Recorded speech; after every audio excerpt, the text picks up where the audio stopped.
got a lot to talk about today, guys. Are collaborations in Final Fantasy Brave Exvius dead? And this isn't just about whether or not we're ever going to get collaborations again, because obviously we're going to get them.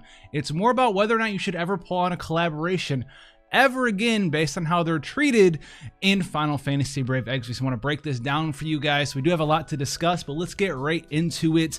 After this, I do want to take a moment here and thank you all for the support, likes, comments, all of that great stuff. Much obliged. And those of you who do choose to go and put that little bit of extra effort in to become the backbone of supporting the channel so I can continue doing this stuff. And I do love and enjoy doing this stuff for you guys via either Patreon or the YouTube channel membership or Twitch or whatever it is. You guys are obviously amazing people, all of you, so much. So let's get into this stuff here for you guys. Should we ever pull for collaborations ever again? And this isn't strictly supposed to be a video to just trounce on collaborations, and it's not all about time limited units either. Time limited global exclusive units are a totally entirely separate thing because they're treated differently than collaborations, right? That we've had a lot of them. So we're going to get into this. What's the difference and how are they treated? So we've had a lot of collaborations in Final Fantasy Brave Exvius. We're expecting one pretty soon in the likes of Full Metal Alchemist. And we've had collaborations in two different kinds of ways. In the earlier years of global version, we got to see Japan get some collaborations that we didn't get. That's fine. We got some of our own collaborations. And then now we're getting to the point where it's a sort of a separate, different circumstance where global and Japan are sort of getting the same collaborations at a near similar amount of time, right? With the Dragon Quest XI collaborations where we're getting different units, or the Kingdom Hearts collaborations where we're getting the same units, but they're at a different sort of power tier and they're promised to be brought back up to scale in the future. So these are two totally different things. And we've even had some things like the NieR collaboration where we've gotten entirely new characters and then we never see them ever again. So let's get in here. Let's talk about some stuff here and all the different collaborations that we've seen. One of the most noticeable differences in the global version compared to JP is the Trust Coin Shop. So the Trust Coin Shop is something that's supposed to bridge the gap on ease of use of getting these characters when they do come back. So the Trust Coin Shop here, you guys may have seen it already, item exchange. You go down in here and you can trade in some Trust Coins for some unit prisms. Now, this shop just did get updated, but you notice most of the things that got added in here, actually all of the things that got added in here, are for global exclusive characters. There are so many time-limited collaboration characters that just don't get the love like these global exclusive time-limited characters do. This is because these units, apparently, I don't know what it is, if there's a bunch of red tape when it comes to collaborations. That's my best guess. There being a bunch of red tape when the collaborations are made between, you know, FFBE and whatever sort of other product it is, whether it's NieR Automata or Just Cause or Dragon Quest, whatever it is, that apparently contract deal negotiation is set in stone at that minute. And if they want to ever go back and reuse those characters again, they have to go and revisit that company and set it up apparently all over again. This is why we have stuff that just hasn't been touched again. That we have like NieR Automata A22B hasn't been touched for forever. We have Rico Rodriguez, who's sitting in here still 6-star, even though when he came out, we were told he was going to get a 7-star version, and that was about over a year ago now. He came up before 7 stars even existed. We have stuff like the Adam Jensen and Victor Marchenko. We don't know if these characters are ever going to get touched again, not to mention stuff like Valkyr Profile. Those characters are really old, haven't gotten a rerun banner at all, you haven't gotten an opportunity to receive those characters again. Those characters haven't gotten ability awakenings and enhancements, and that's what I want to go into as the major point as to why you might be deterred from ever pulling on a time-limited collaboration banner ever again. And this is because you do not know if those characters are ever going to get revisited again. So if you're looking for some sort of longevity term for a character, time-limited collaborations are actually just the worst in the game as far as getting new life breathed into them later on, right? We've seen a lot of cool stuff happen. Ability awakening, series bonus boss battle, EP skills. In this version, they're called EP skills or enlightenment point awakening skills. We've gotten other stuff as well, like ability enhancements for these characters. Even stuff like brand free reworks for some characters as well, with some of the global exclusive time-limited characters, even non-time limited characters, right? Malphase, Kryla, Christine, Grimlord, Sakura. I could go on a little bit more there. But there has been some free reworks of old characters, whereas time-limited collaboration characters, you might not see them ever again. They might not ever even get ability awakenings ever again. They might not even get 7 stars. Rico Rodriguez is said to get a 7-star again. They did just say that, but he still doesn't have one, right? We have stuff like Charming Kitty Ariana, forever locked at 6-star. We have stuff like AI Katy Perry. Is she ever going to get enhancements? Probably not, because those sort of collaborations never come back. Is she really good still? Does she have a really insane, strong super team R? Yes.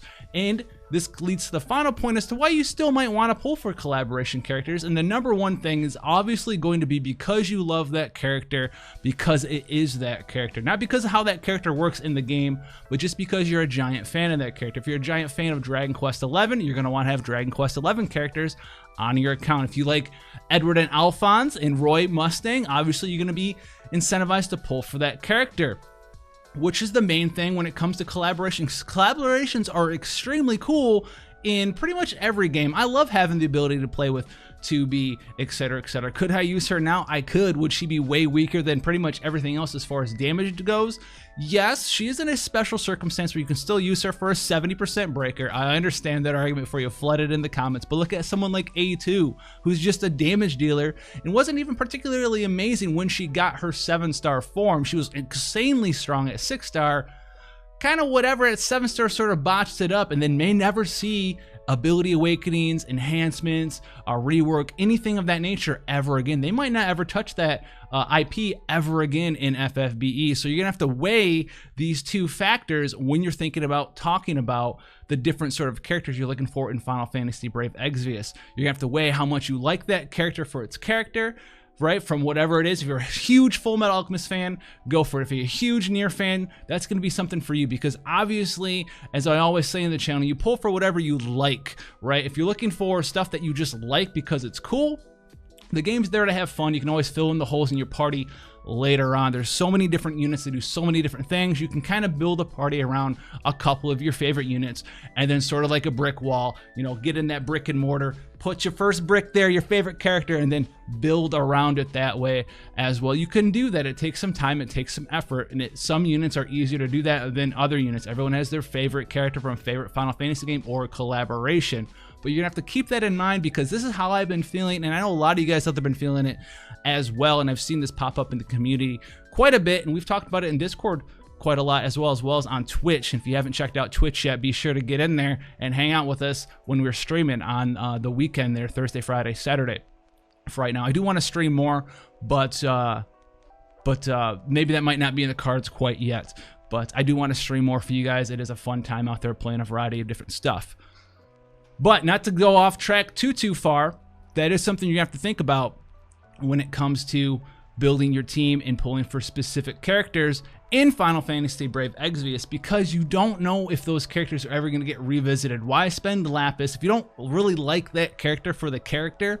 Why spend Lapis? Why spend tickets? Why spend resources for a character that's just kind of whatever? And I guess that's just kind of what I'm getting to, is if you're pulling on collaboration characters because they're strong in the game, but you're not really a fan of that franchise, it might be better for you to just pass on that temporary power bump, because it's not even like a question as they might not get better later on. It's more than likely at this point that those characters will never get touched ever again, or if they do get touched, it won't be for a long time. We've seen this right with the Kingdom Hearts collaboration characters. They brought out early, said they were going to get bumped up in power level later on, and by the time they got bumped up in power level because of balancing reasons, they were already surpassed by other things that had come out in the meta, Xeno, etc., Esther, yada yada. All of those characters were already out by the time Sora and Cloud got brought back up. So that sort of timing thing is there as well. And then you have different things, right, like NieR Automata, Valkyr Profile. I think Victor Marchenko, Adam Jensen from that franchise Deus Ex as well, where they don't even have enhancements yet. They did have a good time, a good shot in the meta. They were pretty powerful when they came out, all intents and purposes. But unlike other characters who have gotten ability awakenings like Sieghart, will get series bonus boss battle awakenings, EP awakenings, those characters aren't guaranteed to ever see those things ever again. So if you're pulling for a character not because you like the franchise, but just because it's powerful now, you're much more likely to never get future buffs for those characters in the future. That's just how they're being treated right now in Final Fantasy Brave Exvius. And you're gonna have to keep that in mind when pulling for collaboration characters. I'm not here to try to dumpster on collaborations and try to make you not want to pull for collaborations, but I do want this to be out there because one of two things is going to happen. People are going to start pulling on collaborations less, or they're going to have to change how they treat collaborations, put prisms in the trust shop, right? Make sure that when you are making a collaboration that you're going to bring it back so you can make them enhanced at some point so people can reuse those characters again. So they're not just going to be weaker in the long term than every other character in Final Fantasy Brave Exvius, because I want to be able to use these collaboration characters and I want you guys to be able to use the units that you want to be able to use because you enjoy that unit. I'd love to have 2B in there just smashing everything, or A2 or whoever it is, right? Valkyr Profile. Now a lot of you guys are big fans of Valkyr Profile, Star Ocean as well. There's a lot of collaborations that have just been lost in the dust, and at this point in time, it's a vast majority of them, if you ask me. There's only been a very few amount of collaborations that have been rerun and have gotten enhancements actually in Final Fantasy Brave Exvius. And with all these different systems coming in the game, like EP systems, with ability awakenings on top of that, there may be a third version of skills down the road where you're able to buff up even older characters. So the collaboration thing, it's kind of waning on me, draining on me. I don't know what the proper word here is. I want them to be treated better in the long term, I guess is what I'm getting down to, than what they are right now, guys. So I want you guys to let me know how you feel about collaborations in FFBE. Are they dead in FFBE? Are you guys sick of collaborations? Are you tired of them not being treated well long term? Because Cloud and Kingdom Hearts Cloud and Kingdom Hearts Sword, those characters were awesome. I was all on it. I was like, they're gonna buff them up in the future, and then it kind of like took too long. And then they just they got buffed up, and I was like, yeah. And then I was like, they're pretty cool, but this should have happened a while ago, sort of thing. So there's a lot of different answers and circumstances that just lead it to they're not as exciting long term. They're exciting when they come out, and it's super awesome. They're usually pretty dang powerful when they come out. But the longer and longer and longer that they're going, and staying out, the worse and worse and worse they get, like most characters do, except they never get that bump back up in power to start creeping back up into the meta again. We've seen crazy stuff like Hio, etc. Even stuff like global exclusive characters. We talked about that before, outside of Tiana and Felix, but global exclusive characters, right? Getting a bunch of free enhancements down the road as long as you're playing the game and have the enhancement materials. That's a huge bump in power for some of these characters, especially with the EP system. And collaboration characters just aren't getting that. So put your thoughts down in the comment section below. I want to hash it out. I want to see your guys' responses, if you've been thinking about this sort of situation in your heads, how you feel about collaborations, how you don't feel about collaborations, because that's kind of where I'm on collaborations right now. If 2B and A2 came back out, right, rerun, I'd be all over it for sure, because that's the second coming. You know, it's super awesome. They need to start setting a precedent for these things, getting their buffs in a timely fashion afterwards. So I'll see you down in the comment section below. Thank you guys for your support. As always, if you want to become a YouTube member, the join button should be this way somewhere. This way. I don't know, but thank you guys so much, and I'll catch you guys in the next one. Take care, guys.